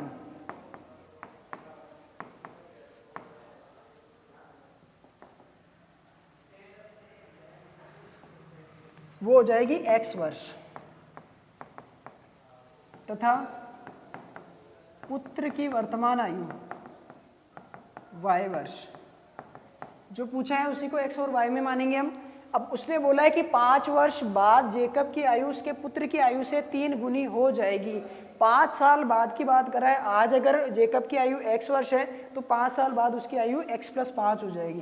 तो ये हो जाएगा हमारा x प्लस 5, और उसके पुत्र की आयु में भी 5 साल की वृद्धि होगी। जैसे पिता की आयु अगर 30 वर्ष है, 5 साल बाद वो 35 वर्ष का हो जाएगा। अगर बेटे की आयु 2 वर्ष है, तो 5 साल बाद वो 7 वर्ष, यानी दोनों की आयु में क्या होगा, 5 वर्ष की वृद्धि होगी, ठीक है। अब उसने क्या कहा, 5 वर्ष बाद जेकब की आयु उसके पुत्र की आयु से 3 गुना, ये आयु जो है जेकब की जो आयु है वो 3 गुना हो जाएगी। तो बराबर लाने के लिए पुत्र की आयु को 3 से गुणा करना होगा, ठीक है। तो यहाँ से हमें पहली समीकरण मिल जाएगी x प्लस 5 बराबर 3y प्लस 15। तो ये हो जाएगा x माइनस 3y बराबर 15 से माइनस 5 करेंगे, तो ये हो जाएगा x माइनस 3y बराबर 10। ये हमारी पहली समीकरण हो जाती है।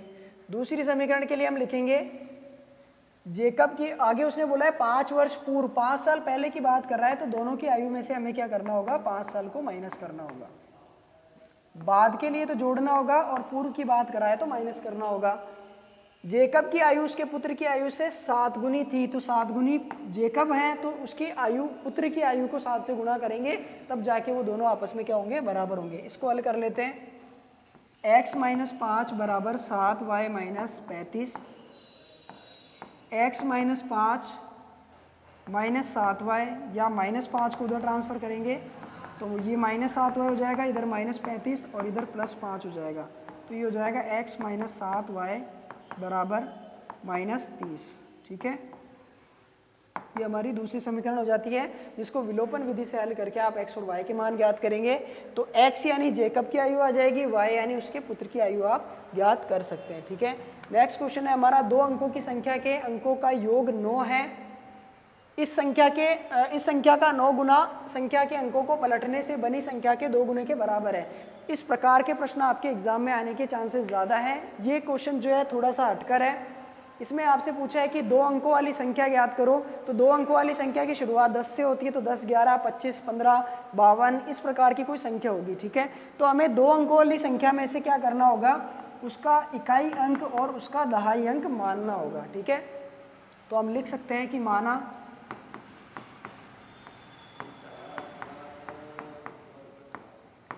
इकाई अंक बराबर x तथा दहाई अंक जो होगा वो क्या हो जाएगा, y हो जाएगा। और संख्या आपकी क्या बनेगी, इससे संख्या आपकी बनेगी एक्स वाई। ठीक है, सॉरी वाई एक्स, या यहाँ मैं x और y ले लेता हूँ। इकाई अंक को हम ले लेते हैं x और ये हो जाएगा y, और दहाई को ले लेते हैं x, तो ये संख्या बन जाएगी एक्स वाई। ठीक है, ये संख्या किस प्रकार से बन जाती है, एक्स वाई। अच्छा, अब देखो दो अंकों वाली संख्या को हम इस प्रकार से भी लिख सकते हैं, जैसे ये लिखा हुआ है 53, तो 50 + 3। ठीक है, या इसको लिख सकते हैं 5 × 10 + 3, यानी इकाई के अंक को हम 3 से गुणा कर सकते हैं, दहाई के अंक को हम 10 से गुणा करते हैं। तो इसको भी हम किस प्रकार से लिख सकते हैं, दहाई के अंक को 10 से गुणा करेंगे और इकाई के अंक को 1 से, यानी इकाई अंक ही रहेगा। तो संख्या का रूप ऐसा भी होता है। ठीक है, अब हम देखें उसने क्या कहा है कि दोनों अंकों का योग जो है 9 दे रखा है, यानी x और y को जोड़ने पर हमें कितना मिल रहा है, 9 मिल रहा है। ये पहला केस हो गया हमारा, पहली समीकरण हमारी हो जाती है। ठीक है, सेकंड केस में उसने क्या कहा है, सेकंड केस में वो कह रहा है इस संख्या का 9 गुना, जो आपकी एक्स वाई है, इस संख्या का 9 गुना अगर आप लेते हो तो वो बराबर होता है किसका, संख्या के अंकों को पलटने पर, इन संख्या के अंकों को पलट दोगे तो yx बनेगा, से बनी संख्या के 2 गुने के बराबर है। इस संख्या का 9 गुना अंकों को पलटने पर बनी संख्या के 2 गुने के बराबर है। तो अब हमें x और y का मान ज्ञात करना है। x y जो है आपका इस रूप में ओपन हो सकता है, दहाई के अंक को 10 से गुणा करें, इकाई के अंक को जोड़ दें, तो ये आपका इस रूप से होगा। तो इसको हम इसी प्रकार से लिखेंगे, ये हो जाएगा आपका 10x + y। यहाँ आपने अंक को पलट दिया तो जो इकाई अंक था वो आपका दहाई बन चुका है, तो इसको 10y लिखना पड़ेगा, और दहाई अंक आपका इकाई बन चुका है, इसलिए आपको x लिखना होगा। इसको हल करेंगे तो ये हो जाएगा 90x + 9y, और ये हो जाएगा आपका 20y + 2x। दोनों को हल करें तो x y वाले को उधर ले जाते हैं, 90x - 2x + 9y - 20y बराबर 0। 88x यहाँ बनेगा माइनस का 11y बराबर 0। इसमें से 11 कॉमन आ रहा है तो ये बनेगा 8x - y बराबर 0। तो 11 उधर जाके गुणा भाग में जाके 0 हो जाएगा। तो ये हमारी दूसरी समीकरण हो जाती है, जिसको आप ग्राफी विधि, विलोपन विधि या फिर प्रतिस्थापन विधि से हल कर सकते हैं। ठीक है, तो इस प्रकार से ये प्रश्न आपके लिए इंपॉर्टेंट हो जाता है। नेक्स्ट हमारा दे रखा है कि के किस मान के लिए निम्नलिखित समीकरणों युग्म का कोई हल नहीं होगा। ठीक है, देखिए कोई हल नहीं है, तो कोई हल नहीं का मतलब होता है कि रेखाएं परस्पर क्या है, समांतर है। और समांतर के लिए हमने एक कंडीशन देखी थी कि a1/a2 बराबर तो होता है b1/b2 के, लेकिन वो c1/c2 के बराबर नहीं होता। इसका मतलब ये केस आपको क्या करेगा, k का मान देकर जाएगा। अब दोनों समीकरण में हमें क्या करना है, abc के मान ज्ञात करने हैं। तो समीकरण 1 लेते हैं पहले, 3x + y - 1 बराबर 0, समीकरण 1 हो जाती है। और एक है आपके 2k - 1 x + k - 1 y - 2k + 1 बराबर 0। ठीक है, ये समीकरण 2 हो जाती है। यहाँ से a1, b1 और c1 के मान निकालें तो a1 तो हो जाएगा आपका 3, b1 हो जाएगा आपका 1, c1 हो जाएगा -1। ठीक है, यहाँ से अगर हम निकालें a2 का मान तो वो है 2k - 1 जो कि x का गुणज है, b2 निकालें अगर हम तो वो हो जाएगा हमारा k - 1, और c2 हो जाएगा हमारा माइनस का 2k + 1। ठीक है, इसके लिए लिखेंगे चूंकि समीकरणों के कोई हल नहीं है, चूंकि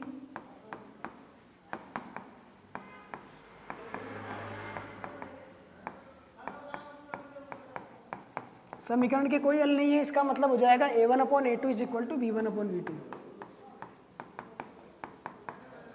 ठीक है, a1 का मान कितना है, a1 हो जाए हमारा 3, a2 हो गया 2k - 1,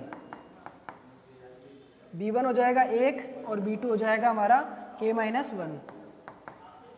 ठीक है, इसको हल कर लेते हैं तो क्रॉस मल्टीप्लाई करेंगे तो ये हो जाएगा हमारा 3k - 1, ये पूरा 1 से गुणा होकर 2k - 1 बनेगा।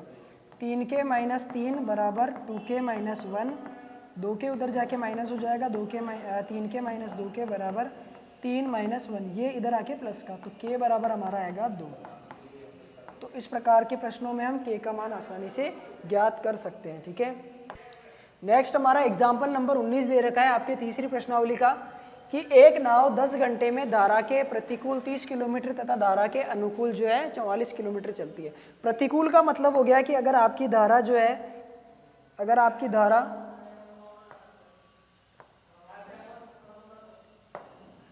धारा की दिशा अगर इस प्रकार है तो जो नाव इसमें चल रही है वो नाव किस प्रकार से चल रही है, वो नाव इसमें जो है इस दिशा में चल रही है। ठीक है, तो ये स्थिति हो जाती है आपकी प्रतिकूल स्थिति। ये कैसी होती है, प्रतिकूल स्थिति। और प्रतिकूल स्थिति में जो है आपके जो नाव की जो स्पीड होगी उसमें से आपको धारा की स्पीड माइनस करनी पड़ेगी। अगर आप नाव की स्पीड को x लेते हो, धारा को अगर आप y लेते हो, तो आपके प्रतिकूल स्थिति में हो जाएगा x माइनस वाई किलोमीटर प्रति घंटा। ठीक है, लेकिन अगर हम बात करें कि हमारे धारा की दिशा तो इस प्रकार से हो जाती है और आपकी जो नाव चल रही है वो भी इसी प्रकार से इसी दिशा में चल रही है,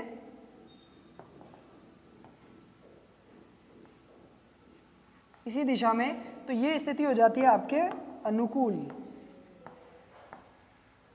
और इस दिशा में अगर आपकी नाव x से चल रही है, धारा अगर y से चल रही है, तो x प्लस वाई दोनों की स्पीड जुड़ जाती है। यानी जब नाव उधर जाना चाह रही है तो पानी इधर आके इसकी स्पीड को क्या कर रहा है, कम कर रहा है। कितना कम कर रहा है, जितनी धारा की स्पीड है। और जिस दिशा में धारा चल रही है उसी दिशा में अगर नाव चले तो नाव की स्पीड के साथ साथ धारा भी उसको क्या करती है, स्पीड देती है, जिससे उनकी स्पीड x प्लस वाई हो जाती है। ठीक है, तो हमसे पूछा है कि 10 घंटे में धारा के प्रतिकूल 30 किलोमीटर तथा धारा के अनुकूल वो 44 किलोमीटर जाती है, 13 घंटे में वह 40 और प्रतिकूल और 55 अनुकूल जाती है। तो स्थिर धारा की चाल तथा नाव की स्थिर पानी में चाल ज्ञात कीजिए। ठीक है, तो सबसे पहले हम मान सकते हैं, माना स्थिर पानी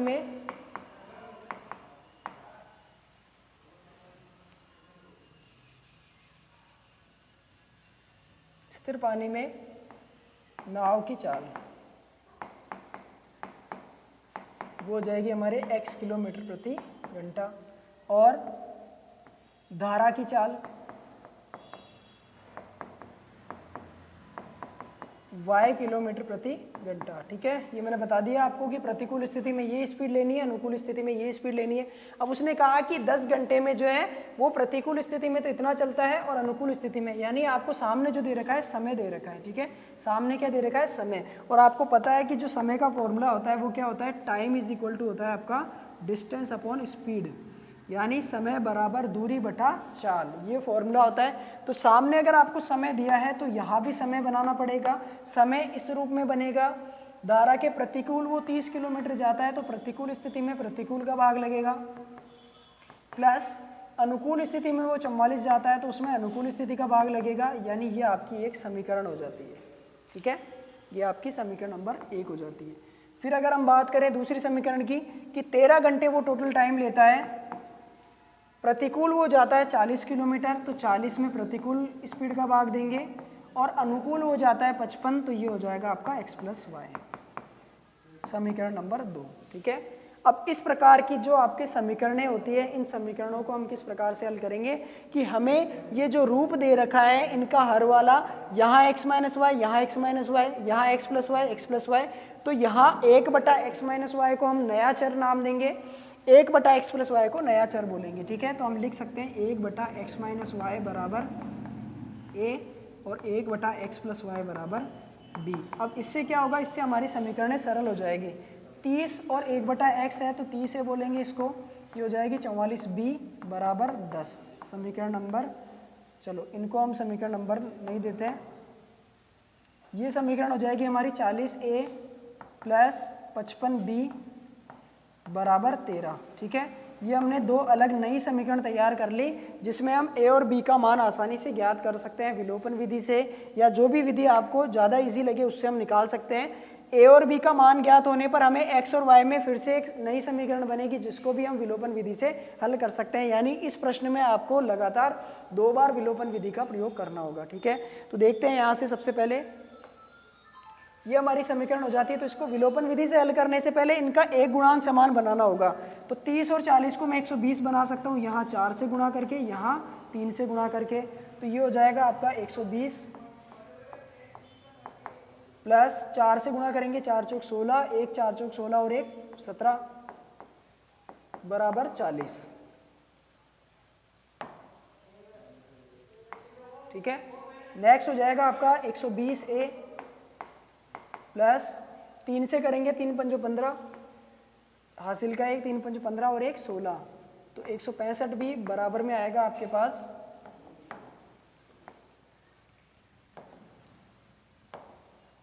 13 3 39। ठीक है, साइन चेंज करते हैं इनके, ये कैंसिल हो जाएगा। 176 में से 165 जाएगा तो बचेगा 11B बराबर यहाँ बचा 1, यानी B का मान हमारे पास आ जाता है 1/11। ठीक है, इस B का मान हम समीकरण इसमें रख देते हैं सबसे पहली वाली में। तो ये हो जाएगा समीकरण, जो इस समीकरण 3 और 4 नाम देते हैं इसको, तो समीकरण 3 से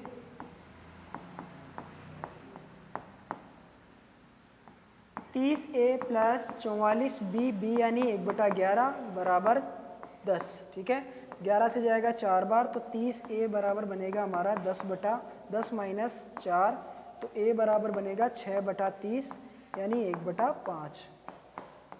ठीक है, तो A का मान आ गया 1/5, B का मान आ गया 1/11। तो इसके मान से हम X और Y में फिर से संबंध बना सकते हैं। ठीक है, तो 1/x माइनस वाई बराबर तो A है, और A का मान हमने देखा कितना है 1/5। इसको 1 से किया तो x माइनस वाई बराबर 5 समीकरण बन गई, और 1/x प्लस वाई बराबर b होता है, b का मान है 1/11, तो x प्लस वाई बराबर बन जाएगा 11। ठीक है, इन समीकरणों को भी हम हल कर सकते हैं विलोपन विधि से। तो x माइनस वाई बराबर 5, x प्लस वाई बराबर 11। साइन चेंज करने की जरूरत नहीं है क्योंकि y आपका पूरा कैंसिल हो रहा है। तो यहाँ से बनेगा 2x बराबर 16 और x बराबर आ जाएगा 8। इसका मान रखें हम यहाँ पे, तो 8 प्लस वाई बराबर 11, देन 11 बराबर वाई बराबर 11 माइनस 8 यानी 3। तो हम कह सकते हैं कि हमारे जो नाव की धारा है वो तो है 8 किलोमीटर प्रति घंटा, और जो धारा है उसकी नाव की चाल जो है वो तो 8 किलोमीटर प्रति घंटा हो गई, और जो हमारे धारा बह रही है वो बह रही है 3 किलोमीटर प्रति घंटा की चाल से। ठीक है, तो ये हमारा एक परीक्षा की दृष्टि से बहुत ही महत्वपूर्ण प्रश्न हो सकता है। स्पीड वाले क्वेश्चन और ये जो नाव और धारा वाले क्वेश्चन है ये आपकी परीक्षा की दृष्टि से बहुत महत्वपूर्ण है, तो इनको तो आप अच्छे से करके जाएं। ठीक है, पूरा सॉल्यूशन देख लें, इसका स्क्रीनशॉट रख लें आप, जो भी आपको समझना है इसमें। इस प्रश्नावली का आखिरी प्रश्न हम लेते हैं कि निम्न समीकरण के युग्मों को रैखिक समीकरणों के युग्म में बदलकर हल कीजिए। जैसा भी मैंने आपको पिछले प्रश्न में बताया कि हमने क्या किया था कि इन रैखिक समीकरण युग्मों को क्या किया, जो हमारे समीकरण युग्म दे रखे हैं उनको रैखिक रूप में हमने बदला था। ठीक है, जिसमें हमने क्या किया कि 1/x माइनस वाई, या ये इस प्रकार से दे रखे हैं, इनको हमने a और b का रूप दिया और हमने रैखिक समीकरण बना ली। तो इन प्रश्नों में भी हमें इसी प्रकार से काम करना होगा। अब जैसे ये हमारे क्वेश्चन दे रखे हैं 1/2x plus 1/3y, 1/3x plus 1/2y, तो इनके हर समान नहीं है। ठीक है, इसमें 1/2x आ रहा है, इसमें 3x आ रहा है, इसमें 3y आ रहा है, इसमें 2y आ रहा है। तो आपको क्या करना है, 1/2 को छोड़ के 1/x को a मानना है, और यहाँ पे 1/3 को छोड़ के 1/x को a मानना है। ठीक है, ये किस प्रकार से करेंगे तो देखते हैं इसका सॉल्यूशन।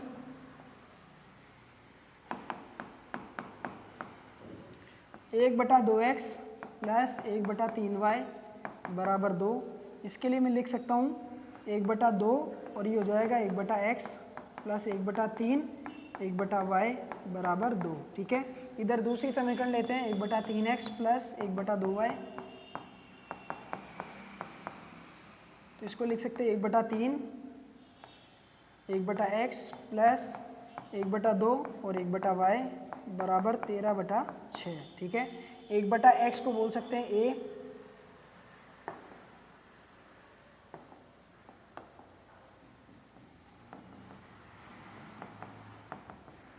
ये वैल्यू जब पुट करेंगे उसमें तो क्या बनेगा आपके 1/2a प्लस 1/3b बराबर 2। ठीक है, एलसीएम लेके हल करेंगे तो ये हो जाएगा 6 एलसीएम 3a प्लस 2b बराबर 2, तो यहाँ से हो जाएगा 3a प्लस 2b बराबर 12। यहाँ भी एलसीएम लेते हैं तो ये हो जाएगा, इसको अच्छा पहले लिखना पड़ेगा अपने को, 1/3a और ये हो जाएगा 1/2b बराबर 13/6। यहाँ एलसीएम आएगा 6, तो ये हो जाएगा 2a प्लस 3b बराबर 13/6। यहाँ भी 6 से 6 कैंसिल हो जाएगा, तो अपने पास बनेगा 2a प्लस 3b बराबर 13। ठीक है, ये रेखिक रूप बन चुका है। रेखिक रूप को आप हल करेंगे तो a और b का मान आएगा। इस a और b के मान को डायरेक्ट यहाँ रखते ही x और y आ जाएगा, यानी आपको डबल विलोपन विधि यहाँ पे नहीं लगानी है। ठीक है, ये जस्ट अभी हमने जो प्रश्न किया था उसी प्रकार का हो गया। अब इस प्रश्न में आपको क्या करना है कि इस प्रश्न में 1/x को a मानना है और y को आपको b बोल देना है। ठीक है, यहाँ पे क्या है आपका जो थर्ड प्रश्न दे रखा है, 4/x प्लस 3y बराबर 14, और एक इक्वेशन दे रखी है हमारी 3/x माइनस 4y बराबर 23। 1/x को हम a नाम देंगे और इस y को डायरेक्ट b नाम देंगे। ठीक है, जिससे y और b हमारा सेम हो जाएगा, या आप इसको a और इसको y ही रख सकते हैं, कोई फर्क नहीं पड़ेगा, पर कंफ्यूज ना हो इसलिए इसको a बोल दो और इसको पूरे y को b बोल दो, क्योंकि ये 1/y के रूप में नहीं है। ठीक है, तो ये समीकरण बन जाएगी आपकी 4a प्लस 3b बराबर 14, और ये समीकरण बन जाएगी 3a माइनस 4b बराबर 23। ठीक है, तो ये रेखिक रूप हमने बना दिया। रेखिक रूप को आप आसानी से हल कर सकते हो विलोपन विधि से। तो ये आपके 3 प्रश्नावली तक के जो महत्वपूर्ण प्रश्न है वो मैंने आपको करवा दिए। आगे और इसी श्रृंखला में हम सीरीज बनाते रहेंगे, उसकी भी जो वीडियो है आपके सामने जल्दी से उपलब्ध करवा दी जाएगी। इस क्लास में हमने जो प्रश्न किए हैं उनको आप अच्छे से कवर करें। ये परीक्षा की दृष्टि से बहुत महत्वपूर्ण प्रश्न है आपके लिए। अगर आपने कुछ भी ढंग से नहीं पढ़ा है तो कम से कम इन प्रश्नों को अच्छे से पढ़ के जाएं, ताकि आप अच्छे से अच्छा स्कोर आपके हाफ ईयरली में कर सकें। धन्यवाद।